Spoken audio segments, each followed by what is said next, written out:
Les caractères héréditaires. Alors ici, qu'est-ce qu'on peut constater? Donc je vous ai mis trois photos avec chaque fois le parent et son enfant. Donc en fait, ce sont chaque fois donc, des acteurs qui étaient connus à un moment. Et donc, par exemple, sur la première photo, vous avez donc Claude Brasseur et son fils Alexandre. Puis sur la deuxième photo, à droite, vous avez Reese Witherspoon et à gauche sa fille Ava. Et pour la troisième photo, on a donc Meryl Streep et sa fille Grace qui se trouvent donc à gauche. Et là, en fait, qu'est-ce qu'on va constater par rapport à ces trois photos?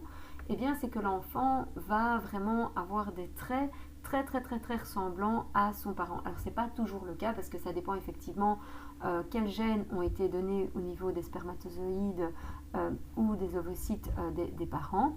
Et ça va dépendre aussi de quel gène va s'exprimer. Donc ça va dépendre de tout ça. Donc, c'est pour ça que certains enfants peuvent avoir des traits communs avec leurs parents, mais que ce soit beaucoup moins flagrant. Mais ici, dans ces trois cas-là, on voit effectivement que les ressemblances sont extrêmement importantes. Donc, par exemple, lorsque on voit Meryl Streep et sa fille Grace, eh bien, on voit effectivement qu'elles ont plus ou moins le même nez, les mêmes pommettes, le même type de sourire, elles ont les mêmes yeux bleus. Même chose pour Reese Witherspoon et sa fille Ava, qui ont toutes les deux donc les cheveux blonds, même implantation des dents, le même nez, des sourires qui sont relativement identiques, aussi un regard identique. Donc on est aussi dans deux personnes qui se ressemblent très fort, et idem pour Claude Brasseur et Alexandre, donc son fils Alexandre, où par exemple on voit que l'implantation des cheveux est très rapprochant, les sourcils broussailleux, le même type effectivement de sourire, de visage, etc. Donc effectivement, lorsque deux individus peuvent se reproduire entre eux et que leur descendance est fertile, on dit qu'ils font partie de la même espèce. Alors on verra ça aussi dans l'unité d'acquis d'apprentissage numéro 16 lorsqu'on parlera de l'évolution de la vie et effectivement de l'évolution de chaque espèce. Et bien pour qu'on soit de la même espèce, il est très important que les individus de cette espèce puissent se reproduire, et quand ils se reproduisent et qu'ils ont une descendance, il faut également que cette descendance puisse avoir des petits également. Alors ici, on va voir que lorsque l'on veut aussi classer des individus dans une même espèce, il faudra que ces deux individus aient les mêmes caractéristiques qui permettent de les mettre dans la même espèce. Par exemple, pour l'espèce humaine, eh bien, c'est le fait qu'on marche sur nos deux pieds, ça va être le fait qu'on a 4 courbures au niveau de notre colonne vertébrale, que notre crâne est posé verticalement par rapport à notre colonne, que nos yeux sont placés de face et pas par exemple sur le côté, que nos membres inférieurs vont être proportionnellement plus longs que nos membres supérieurs. On va également avoir bien les cheveux sur notre tête au-dessus et pas partout sur notre corps. Bref, il va y avoir un tas de caractéristiques qui va nous permettre d'être classés dans Homo sapiens. Alors, cependant, forcément, on va aussi constater que chaque individu d'une même espèce va présenter des caractéristiques différentes, donc telles que par exemple la couleur des yeux, la couleur de cheveux, qui fait qu'en fait que chaque individu d'une même espèce va être différente, et donc effectivement qu'il y aura des différences.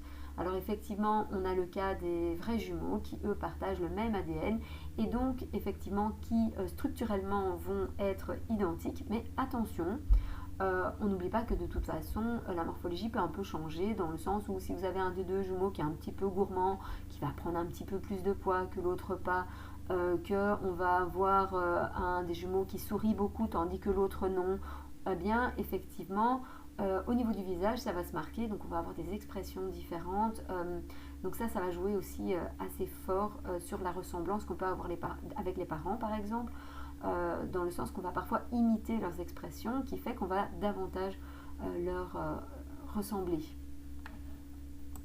Alors certains caractères vont être directement visibles, donc de ressemblance, comme on l'a dit, l'implantation des cheveux, la couleur des yeux, etc.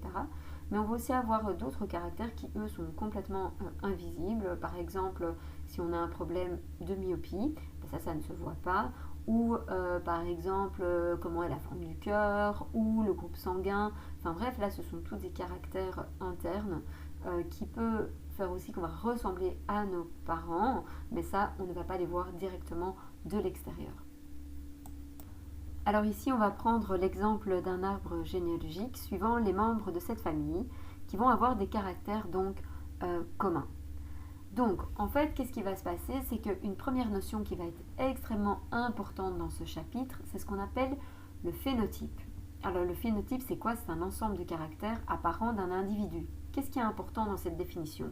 Première chose, c'est le mot apparent. Donc, apparent, c'est ce qu'on peut voir directement. Donc, on parle de phénotype comme le physique. Donc, pour pouvoir éventuellement retenir ça, c'est que le phénotype, c'est le physique de la personne. Donc, qu'est-ce qui est commun? Donc, quand on parle, explique-moi par exemple le phénotype de telle ou telle personne. Donc, par exemple, si je dis, tiens, explique-moi le phénotype de Bernard, eh bien, qu'est-ce que je peux voir? Je peux voir que Bernard, c'est un homme. Je peux voir qu'il a les cheveux roux. On peut dire qu'il a les yeux bleus. Un autre détail qu'on pourrait avoir, alors ici on ne l'a pas, mais par exemple s'il était devant nous, on pourrait dire qu'il pèse autant, on pourrait dire il mesure autant, on pourrait dire est-ce qu'il est musclé, pas musclé, enfin bref, tout ça c'est ce qu'on appelle le phénotype. Donc le phénotype c'est vraiment les caractères physiques d'un individu donc, que l'on voit. Alors il y a quand même parfois quelques petites nuances à apporter parce que quand c'est ce qu'on voit, on peut très bien, parce qu'on va voir le groupe sanguin après. Alors oui, effectivement, le groupe sanguin là, comme ça, on peut pas le voir, ça c'est clair, mais on peut l'observer sous un microscope et donc on peut voir si une personne va être de tel ou de tel groupe sanguin. Alors ça, c'est en fonction des composés qu'on va mettre dessus et en fonction des réactions. Mais donc effectivement, ces réactions, on peut les voir et donc on considère que c'est bien un phénotype. D'accord? Donc un phénotype, c'est l'ensemble des choses que l'on peut voir. Donc même si, par exemple, on ne peut pas voir son cœur, eh bien si on est mort et qu'on dissèque le cœur, on peut le voir. Donc attention de bien comprendre cette notion de phénotype. Pourquoi? Parce que nous allons voir dans une des vidéos qui suit une autre notion qui s'appelle le génotype. Et qu'est-ce qu'on entend dans génotype? On entend gène. Et donc ici, on va avoir vraiment des notions qui se cachent derrière, qui sont totalement différentes. Donc bien faire la différence entre phénotype, c'est le physique, c'est ce qu'on peut voir, et le génotype qu'on verra donc après, qui a à voir vraiment avec la constitution des gènes. Donc si maintenant ici je dois rassembler les membres de cette famille qui partagent un phénotype ou un caractère commun, alors ici les yeux on ne les voit pas très bien, donc on va peut-être pas se baser dessus, mais qu'est-ce qu'on peut voir très facilement ici? C'est si c'est un garçon ou si c'est une fille, et on peut voir également la couleur des cheveux. Donc quels sont les membres de cette famille qui vont en tout cas partager deux caractères en commun? Eh bien on peut voir par exemple que Bernard, Karine que Bernard est un homme aux cheveux roux. On peut voir que Karine et Gaëlle sont des femmes aux cheveux roux. On peut constater effectivement que Tom, Olivier et Hugo sont des garçons qui ont les cheveux bruns, que Louise, Nathalie et Monique sont des filles aux cheveux bruns, que Franck est un homme aux cheveux blonds et que Alice est une fille aux cheveux blonds. Alors là, ici, tout dépend. Hein. Donc, soit ce qu'on va prendre en considération, on aurait pu encore mettre les yeux, etc. Alors forcément, plus on va mettre de caractères et moins il y aura de personnes dedans. Donc voilà, donc tout dépend un petit peu comment on fait. Donc si par exemple je vous demande, tiens, classe-moi cette famille selon le phénotype des cheveux, dans ces cas-là il faut tenir compte que des cheveux. Et dans ces cas-là je dirais Bernard, Karine, Gaëlle ont les cheveux roux, Monique, Nathalie, Olivier, Tom, Louise et Hugo ont les cheveux bruns et Franck et Alice ont les cheveux blonds. Je pourrais dire aussi, tiens, rassemble les membres de cette famille selon le phénotype sexuel. Dans ces cas-là, il faudra me dire que Bernard, Franck, Olivier, Tom et Hugo sont des garçons et que Monique, Nathalie, Karine, Alice et Gaëlle sont des filles. Voilà, donc ici, en tout cas, voilà, je les avais classés uniquement donc par cheveux, donc les cheveux blonds, les cheveux roux et les cheveux bruns.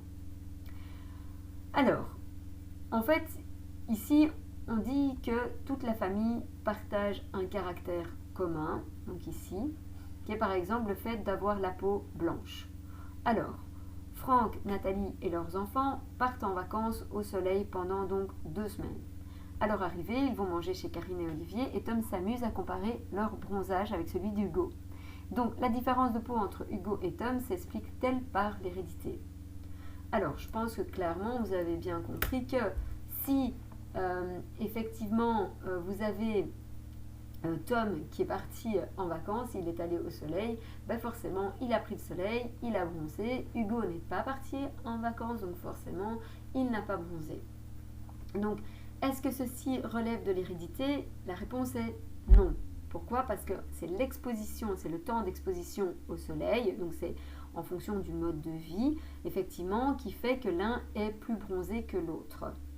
Alors attention, il y a quand même une nuance à avoir là-dessus, c'est qu'effectivement, il y a quand même une part d'hérédité sur le teint de la peau. Donc c'est-à-dire que quand la peau n'a pas du tout été exposée au soleil, donc ça c'est assez important, ça veut dire que la peau n'est pas du tout exposée au soleil, eh bien effectivement, toutes les personnes ont un teint de peau de base. Donc ça veut dire que vous allez avoir des personnes qui ont un teint qui est très très très très très blanc jusqu'à un teint beaucoup beaucoup plus foncé. Et donc effectivement ce teint de base, ça c'est héréditaire.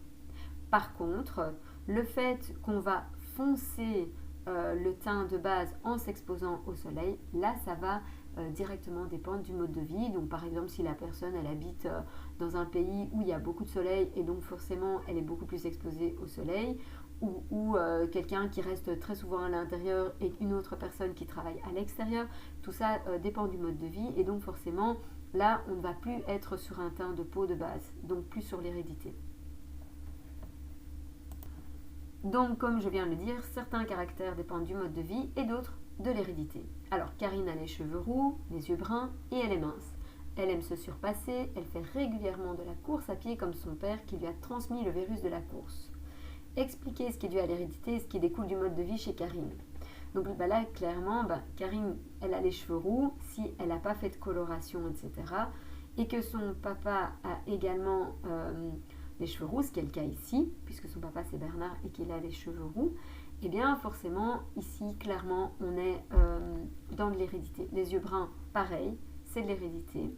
Alors le fait qu'elle soit mince, alors là, ça peut jouer un peu, il y a un peu du côté héréditaire, mais il y a aussi beaucoup aussi du mode de vie.